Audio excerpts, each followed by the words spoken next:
आबिद साहब, बहुत शुक्रिया आपके वक्त का। सर, सबसे पहले तो ये बताइएगा कि हम ये देख रहे हैं कि पाकिस्तान तहरीक इंसाफ के जो रूपोश कारकुन कह लें कि वो वक्तन फ़वक्तन एक इंटरवल के बाद मंजर आम पर आ रहे हैं और आकर उनकी जानिब से तमाम तर इल्ज़ामात जो है वो अब चेयरमैन तहरीक इंसाफ पर लगाए जा रहे हैं। तो इस सारी सूरत हाल को आप किस तरह देखते हैं? देखें, ये ज़ाहिर है कि एक बदकिस्मती है पाकिस्तानी सियासत में कि एक बड़ी सियासी जमात, मकबूल सियासी जमात, वो पाकिस्तान के इदारे पे 9 मई को हमलावर हुई। अब उसके बाद मैं अगर आपको निगरान वजीर आज़म के अल्फाज में बताऊं जो परसों रात उन्होंने कहा, क्योंकि वहाँ पे मिसिंग पर्सनस पे बात हुई, वहाँ ये पीटीआई के लोगों के गायब होने, प्रेस कॉन्फ्रेंस से पहले करने और अब इंटरव्यूज़ में आने की बात हुई, तो उन्होंने उसको इस तरह जस्टिफाई किया। ये मैं गवर्नमेंट की पोजीशन बता रहा हूँ कि जब गैर मामूली काम किया जाए तो गैर मामूली इक़दामात किए जाते हैं जी। और क्योंकि उनसे सवाल हुआ लाहौर में कुछ खवातीन की गिरफ्तारी के, तो उन्होंने कहा कि जब इस तरह की हरकतें की जाएंगी तो फिर तवक्को नहीं की जानी चाहिए औरत और मर्द की तमीज़ के, फिर उनको उन्हीं कवानीन के तहत डील किया जाएगा जिसके वो हकदार हैं। अच्छा, वो क्या है, गलत है, सही है, जाहिर है कि मेरा और आपका तो मुतालबा सबका यही होगा ना कि उनको अगर उठा लिया गया है तो कोर्ट ऑफ लॉ में पेश कर दें। कोर्ट ऑफ लॉ में पेश कर दिया जाए तो फिर उनके वो हकूक जो कैदी के, मुलजिम के जो भी बनते हैं वो उनको दिए जाएं, उनकी फैमिलीज को एक्सेस दी जाए। अब इशू ये है कि बड़ी भारी तादाद में सिविलियंस को फौजी अदालतों के ट्रायल का सामना है।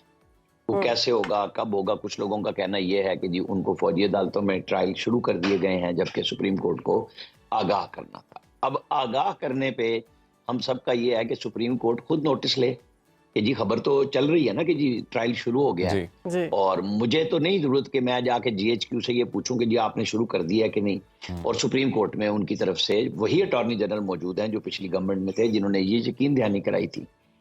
अब अगर आप पॉलिटिकल अमल का हिस्सा भी रहना चाहते हैं और आप कस्में कुराने और दावे वादे वीडियोस जारी करके कर रहे हैं कि हमने ये नहीं किया, तो जिन्होंने किया है उनकी तो वीडियोस मौजूद है ना कि हम ये कर रहे हैं। आज शेख रशीद साहब बड़े जबरदस्त सियासी वर्कर थे और आज वो एक अजीम लीडर बन चुके हैं, उसी फरजंदे पिंडी से फरजंदे पाकिस्तान बने। क्या उनकी नहीं है ये गुफ्तगू रिकॉर्ड पे मौजूद कि अगर इमरान खान को कुछ हुआ तो हम क्या क्या कर देंगे?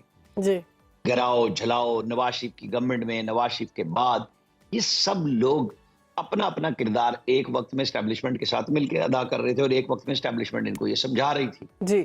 अब आज हम इस मखमसे में हैं कि ये जो लीडर्स हैं ये क्या किरदार है। ये है वो सियासी इखलाकी म्यारी बुलंदी के, अगर पीएमएलएन के लोग 2-2 ढाई, क्योंकि बड़ी तादाद में वो थे और कुछ पीपल्स पार्टी के लोग, अगर वो लोग जेलों में रहे हैं तो उन्होंने आके बदला नहीं। जो जिस चीज़ पे इस वक्त फोकस किया जा रहा है ना, वो ये किया जा रहा है बेसिकली कि अचानक से जो रहनुमा है जो काफ़ी अरसे तक गायब है, जिनका कुछ पता नहीं है, और कहा यह जा रहा है कि वो खुद कहीं पर छुपे हुए हैं या वो खुदा न खास्ता अगवा किए गए हैं। ट्रेंड ये देखा जा रहा है कि वो अचानक मंजर आम पर आते हैं, किसी टीवी शो पे अपीयर होते हैं और फिर वो इस बयान दे देते हैं। हाँ, फिर वो सारा इस तरह का बयान सामने आता है। तो बात सिर्फ ये अभी जो आपको पता है कि कुछ अर्सा पहले कुछ लोग उठाए जाते थे, फिर इस्लामाबाद हाई कोर्ट में जब जस्टिस अतर मिनल्ला चीफ जस्टिस थे जी, वो दबाव डालते थे कि मुझे बंदा चाहिए, और बंदा आ जाता था और वो बंदा आके ये नहीं कहता था कि मैं कहाँ गया था, कि मैं मर्जी से चला गया था, मैं शुमारी इलाका जात चला गया था, तो अदालतें आगे कुछ नहीं करती थी। आपके ख्याल में जो पीटीआई के लीडर्स आके प्रेस कॉन्फ्रेंस कर रहे हैं उनको नहीं बोलना चाहिए खुद से? ये मैं और आप ही सवाल उठाने के लिए रह गए हैं कि उस्मान डार साहब अगर एक एंकर के घर आते हैं और वही एंकर उनको उनके घर छोड़ के आता है, जाके उनकी वालदा से मिलाता है, उसके बाद उनकी वालदा का दोबारा बयान आया कि मैं अपने बेटे को कबूल नहीं कर रही, इस सियासी गद्दारी के नतीजे में मैंने घर से निकाल दिया और मैंने अब इलेक्शन लड़ना है सियालकोट में। आपने और मैंने देखा कोई बयान? जी बिल्कुल। क्या सदाकत अब्बासी की वो वीडियो अचानक बनी हुई है जो उनके घर पे है? किसी भी, मैं उसकी तायद नहीं कर रहा, लेकिन वो एक प्लान वीडियो है, बनी है। इंटरव्यू वो उससे पहले दे आए, उसके बाद सदाकत अब्बासी साहब अपने घर ही गए ना, तो वो बोल दे। ठीक है आमिर साहब, इस पर वीडियोस भी सामने आई हैं। ये वो सारे लोग हैं। आमिर साहब, नवाज शरीफ की वापसी की बात करूंगी क्योंकि उसके चर्चे जारी हैं मुल्क में, तो क्या आप जा रहे हैं दुबई में लेने? देखें जी, मैंने तो अभी तक किसी से राब्ता नहीं किया और मुझसे किसी ने नहीं राब्ता किया। ठीक। जब राब्ता होगा तो छुप के तो नहीं होगा। अगर मुझे कोई कहेगा तो बीइंग जर्नलिस्ट हम तो जाते हैं, हम इमरान खान की प्रेस कॉन्फ्रेंस में भी जाते थे, ये भी खबर सामने आई जा है रहे हैं, हम खसूसी तैयारा बुक करवाया गया है और इस्लामाबाद पहुंचेगा वो तैयारा। क्या समझते हैं खसूसी तैयारा क्यों बुक करवाया गया? देखिए, मैं आपको बताऊं, खबरें बहुत कुछ आएंगी, बहुत कुछ बदलेंगी। खसूसी तैयारा इस्लामाबाद के लिए हो सकता है कि जब 16 तारीख को या 17 को आदम नज़ीर तारड़ साहब की सरबराही में एक कानूनी टीम जो नवाज शरीफ साहब की हिफाजती जमानत या राहदारी जमानत के लिए काम कर रही है, वो लाहौर हाई कोर्ट में दायर करे या इस्लामाबाद हाई कोर्ट में। उनके लिए क्या ऑर्डर होता है कि वो उतरते ही तैयारे से हाई कोर्ट के सामने सुपुर्द करें अपने आप को कानून के सामने, या ये होगा कि जी वो आ जाएं और वो जैसे 21 तारीख बताई जा रही है, 22 या 23 तारीख दे दी जाए कि फलां तारीख तक इनकी हिफाजती जमानत कबूल है, तो हो सकता है वो इस्लामाबाद ना आए, वो लाहौर उतर जाए। क्योंकि ये स्ट्रेटेजी है, जाहिर है उनकी जो मीडिया टीम है, जो उनकी लीगल टीम है, वो मिल के काम कर रहे हैं, वो हर ऑप्शन को देख रहे हैं। लेकिन तो राणा साहब, नवाज शरीफ सऊदी अरब चले गए, ये कंफर्म, ये न्यूज़ कंफर्म है कि वो सऊदी अरब चले गए लंदन से? अभी भी ये इत्ला है कि आज उन्होंने जाना है। सही। मैंने कोई चीज ऐसी देखी नहीं है कि वो चले गए हैं, क्योंकि बहुत सारे लोग तो भिजवा चुके हुए हैं सऊदी अरब कई दिनों से। आमिर साहब, तो ये भी अभी खबरें तक आ तो रही यही हैं है कि कि वो पाकिस्तान वापस आने से पहले यूएई, कतर और चीन के दौरे का इम्कान है, वो करके आएंगे वहां पर। और इन दोनों का मकसद क्या समझते हैं आप, क्यों किए जा रहे हैं? क्या कोई डील सेट हो रही है?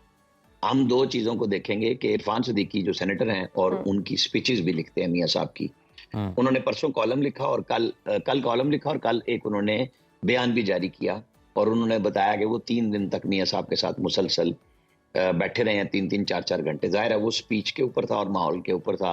उन्होंने कल ये कहा कि ना तो वो कतर जा रहे हैं ना चीन जा रहे हैं, वो जा रहे हैं मदीना मुनव्वरा, रोज़े रसूल पे हाजिरी देंगे और उसके बाद वो मक्का मुकरमा उम्रा अदा करेंगे और वो फिर वो यूएई में चंद दिन क़याम करेंगे।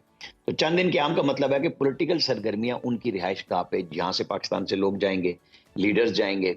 अब वो तैयारा हासिल करने को साथ में ला लें, हो सकता है तैयारा यहाँ से इस्लामाबाद से उड़े स्पेशल, मियां साहब उसमें बैठे और जो लोग यहाँ से जाएंगे वो साथ बैठ के दोबारा उन्हीं चंद घंटों में वापस आ जाएं, या कुछ लोगों को पहले बुला लिया जाए और फिर साथ लाएं। लेकिन ये सब कुछ डिपेंड करेगा हाई कोर्ट से उनकी जमानत किस किस्म की और किस हाई कोर्ट से होती है।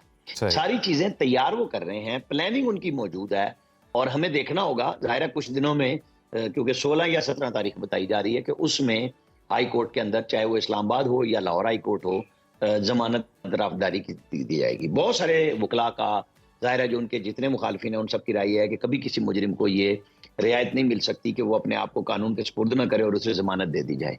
तो मेरा उस पर सवाल ये होता है कि क्या कभी किसी मुलजिम, जिस तरीके से मियां साहब उस वक्त तो बहरहाल जुडिशल उसमें नहीं थे, जिस्मानी रिमांड में नैब के पास थे, जब उनको शहबाज शरीफ साहब ठोकर नियाज बेग लाहौर के ऑफिस से लेके हॉस्पिटल, सर्विसेज हॉस्पिटल में शायद लेके पहुंचे थे, तो क्या ऐसे बंदे को कभी बैरून मुल्क इलाज की इजाजत दी गई थी? नहीं दी गई। जब दी गई फकीदुल मिसाल इजाजत, तो ऐसी जमानत मिलना तो कोई बड़ी बात नहीं है ना, कि एक शख्स को बाहर भेज रहे हैं आप, और जब वो वापस आना चाह रहा है और आप कहेंगे नहीं नहीं नहीं तुम पहले जेल जाओ, हम तुम्हें जेल में देखने के बाद। दरअसल मेरा सवाल भी इसी से मुताल्लिक था कि जिस नौयत के केसेस हैं नवाज शरीफ साहब पर, आपको क्या लगता है कि आसानी से जान छूटती नजर आती है, और खुद मियां साहब की क्या स्ट्रैटेजी होगी, आकर भरपूर मुकाबला किया जाएगा केसेस का, और एट द सेम टाइम जो इलेक्शन मुहिम है वो भी चलाई जाएगी? देखें, जमानत मिल जाती है तो देखें जमानत को कंफर्म भी होना है, और केसेस में कोई चीज नहीं है, ऐसे कोई संगीन केस नहीं है। इवन फील्ड में मरियम नवाज बरी हो चुकी हैं, और जस्टिस जो चीफ जस्टिस आमिर फारूक है, उस वक्त वो जस्टिस थे, जी। उन्होंने आखिरी दिन नैब से ये पूछा था कि चले आप ये बताएं कि आपके पास ये सबूत है, मरियम का तो सबूत नहीं है कि वो मालकन है, क्या नवाज शरीफ मालिक हैं फ्लैट्स के? तो उन्होंने कहा जी हमारे पास कोई पेपर नहीं, क्योंकि वो एक JIT का क्रिएट करदा पेपर था जिसकी कोई अथेंटिसिटी लीगल अवेलेबल नहीं थी। वहां तो चूंकि मॉनिटरिंग जज भी थे और सजा भी दे दी गई थी, तो यहाँ पे सजा उड़ा दी गई। अब आपको देखना यह है, इवन फील्ड में नवाज शरीफ का फैसला तयशुदा है, क्योंकि जब जस्टिस आमिर फारूक ने नवाज शरीफ का फैसला किया था तो उन्होंने कहा था हम इनकी अपील को रोक रहे हैं, जब वो आएंगे हम यहीं से चलाएंगे। फिर दूसरा है अल-अज़ीज़िया में उनको सजा हुई है जो जज अरशद मलिक ने दी थी, जिसकी सजा अरशद मलिक को तो नौकरी की सूरत में देनी पड़ी कि उनका वीडियो आई कि मुझसे फैसला लिखवाया गया था, मैंने दिया नहीं था। तो बजाय इसके कि वो केस रिमांड होता या खत्म होता या उसकी री इन्वेस्टिगेट होती, वो चीफ जस्टिस आसिफ सईद खोसर साहब ने बशती जेवर में जो पुलिस रात की मंजिलें हैं वो वीडियो की फॉरेंसिक के लिए डाल दी, क्योंकि उन्होंने वो फैसला दिया था निकालने का नवाज शरीफ को। और आज तो कोई चीज छुपी नहीं हुई है ना कि उस वक्त रिजीम चेंज के लिए क्या क्या हरकतें की जा रही थी, तो वो फंसा गए उसको। अब मेरा ख्याल है हालात भी बदल गए हैं, चीजें क्लियर हैं, तो उस केस को या तो रिमांड होना है या खत्म होना है। यही 2 केस है ना जिसमें सजा हुई है। ये चंद दिनों की हवाले से राणा है। साहब वक्त बड़ा कम है, एक कतल क्विक परवानी आंसर अगर आप ये भी दे दें कि चेयरमैन पीटीआई का फ्यूचर आप क्या देख रहे हैं? मुझे बात कर लेने दें, क्योंकि आपने सवालात ही सिर्फ किए। आज भी लगता है आप सब लोग सुप्रीम कोर्ट में सुन के ना मुतासिर हो चुके हैं कि जवाब नहीं देना और सवाल नहीं करना। सर वक्त बड़ा कम होता है, मसला ही होता है, सारे सवाल में ज्यादा से ज्यादा तज्जिया लेना चाहते हैं, वक्त हमारे पास कम है। नहीं, तो मैं इसीलिए ये बात कर रहा हूँ कि जब नवाज शरीफ 2018 में जेल में आके बैठ सकते हैं और पार्टी को इलेक्शन लड़ा सकते हैं, तो उनके लिए ये बेमानी होगा कि वो लड़ सकते हैं या नहीं लड़ सकते। वो पाकिस्तान आ रहे हैं, पहली बात। ठीक है, आ रहे हैं, कंफर्म है। साहब का सवाल आपने किया, वो बिल्कुल फिलहाल जेल में हैं और अब चूंकि उनके ऊपर फर्द जुर्म लगनी है और कानून ये है कि जब फर्द जुर्म लग जाएगा तो 30 दिन में उनका डिसीजन भी हो जाएगा। यानी अगली एक सजा मुतवक्को है जिसमें गवाह सिर्फ सरकारी अफसरान है और इन्होंने अपने इकबाली बयान दिए हुए हैं कि मुझसे साइफर गुम हो गया। शाह महमूद कुरैशी ने जलसे में कहा था, मैंने इमरान खान तुम्हारे हवाले कर दिया, अब तुम्हारा काम, अब खान जाने, अदालत जाने और हम देखेंगे कि फैसला क्या होता है। ठीक है, बहुत शुक्रिया आमिर इलियास राणा साहब हमारे साथ मौजूद थे। आप कहीं भी हो, वक्त कोई भी हो, बाखबर रहिए दुनिया के हालात व वाक़यात से। अभी सब्सक्राइब कीजिए सुनो न्यूज़ के YouTube चैनल को और क्लिक करें बेल आइकन को ताकि आप हमेशा बाखबर रह सकें।